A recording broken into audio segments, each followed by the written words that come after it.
हाय friends welcome करुच्ची मोर new blog रे केମିତି ଅଛନ୍ତି ଆସନ୍ତୁ ଦେଖିବା ଆଜି ସ୍ପେଶାଲ କ'ଣ ଅଛି। ତ ଆଜି ହଜବେଣ୍ଡ ନେଇକି ଆସିଲେ ଭାରି ମାର୍କେଟରୁ ସକାଳ ତ ଭାକୁର ମାଛ ନେଇକି ଆସିଥିଲେ। ମାଛ ବହୁତ ଫ୍ରେଶ୍ ଥିଲା ଆଉ ବଡ଼ ବଡ଼ ଫିସ୍ ବି ଥିଲା। ଦେଖିକି ମନ ଖୁସି ହେଇଗଲା। ଆକ୍ଚୁଆଲି କିଛି ଦିନ ହେବ ମୋତେ ଟିକେ ଥଣ୍ଡା ହେଇଯାଇଥିଲା, ନାକ ବି ବନ୍ଦ ଥିଲା, ଗଳା ବି ଟିକେ ଦରଜ କରୁଥିଲା। ତ ଆଜି ଟିକେ 2-3 ଦିନ ପରେ ଆକ୍ଚୁଆଲି ଆଜି ମୁଁ ଭଲସେ ଖାଇବି ଟିକେ।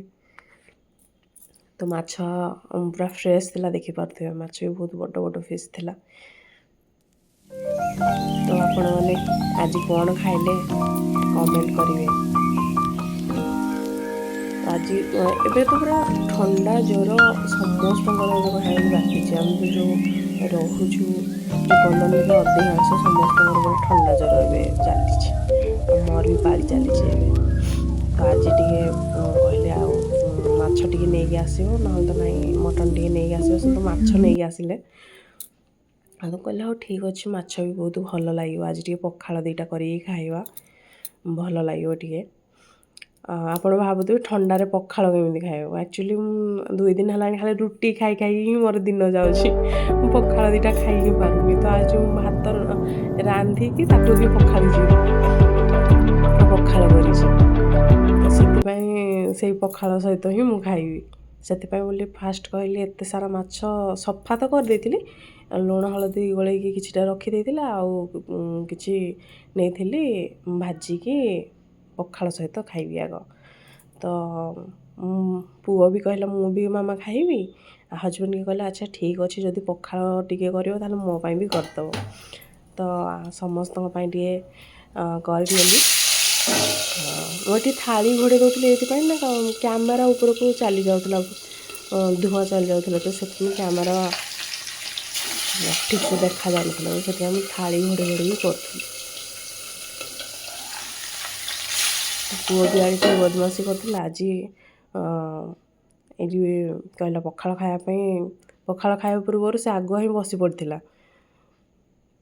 ପଖାଳ ଦେଖିକି ପୁରା ଖୁସି ହେଇଗଲେ। ମାଛ ଭଜା ତ ପଖାଳ ଖାଇ ପିଇକି ସାରି ଆର ସବୁ ଯେତିକ ମାଛ ଥିଲା ସବୁ ଭଲ ଭାବେ ଛଣାଛଣି କରିଦେଲି। ଆଉ ତା ଆଗରୁ ଭିଜେଇକି ରଖିଦେଇଥିଲି ପୋସ୍ତ ଆଉ ସୋରିଷ। ଧଳା ସୋରିଷ ସରିଯାଇଥିଲା, ତ କଳା ସୋରିଷ ଆଉ ପୋସ୍ତ ହିଁ ମୁଁ ରଖିଦେଇଥିଲି ଭିଜେଇକି। ତ ମୁଁ ଫାଷ୍ଟ ପିଆଜ ନେଇକି ଭାଜି ନେଲି।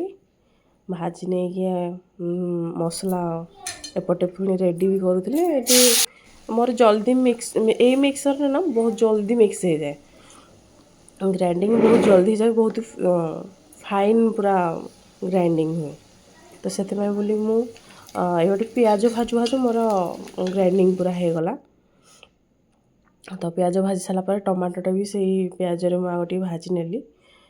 କାରଣ ସେ ମସଲାରେ ଟମାଟୋଟା ପକାଇଲେ ନା ମୋତେ ଯେମିତି ଲାଗେ ସେଟା ଗୋଟା ଗୋଟା ରହିଲା କରିକି। ତ ମୁଁ ସେଥିପାଇଁ ତେଲରେ ହିଁ ସବୁବେଳେ ଭାଜିନିଏ। ଟମାଟୋରୁ ପାଣି ମରିଗଲାଣି, ଏବେ ମସଲା ପକାଇବି। ମୁଁ ଅଳ୍ପ ଟିକେ ମସଲା ରଖିଥିଲି, ମୁଣ୍ଡ ଦେଖିକି ମୋତେ ବହୁତ ଲୋଭ ଲାଗିଥିଲା। ମୁଁ ଭାବିଲି ଟିକେ ମୁଢ଼ି ଘାଣ୍ଟ କରିବି ବୋଲି, ତ ଅଳ୍ପ ଟିକେ ମସଲା ମୁଁ ରଖିନେଇଥିଲି। ମୁଢ଼ି ଘାଣ୍ଟର ଦେଖେଇ ପାରିଲିନି, ମୁଁ ସେଇଟା ବହୁତ ଜଲ୍ଦିରେ କରିଦେଲି। ଆଉ ଟାଇମ୍ ବି ହେଇଯାଇଥିଲା। ପଖାଳ ଖାଇବା ଚକ୍କରରେ ଟିକେ ଅଧିକ ଟାଇମ୍ ହେଇଗଲା। ତ କିଛି କଥା ନାହିଁ। ତ ମୁଢ଼ି ଘାଣ୍ଟ ଆଉ କେବେ ଆପଣମାନଙ୍କୁ ଦେଖେଇବି ମୁଁ।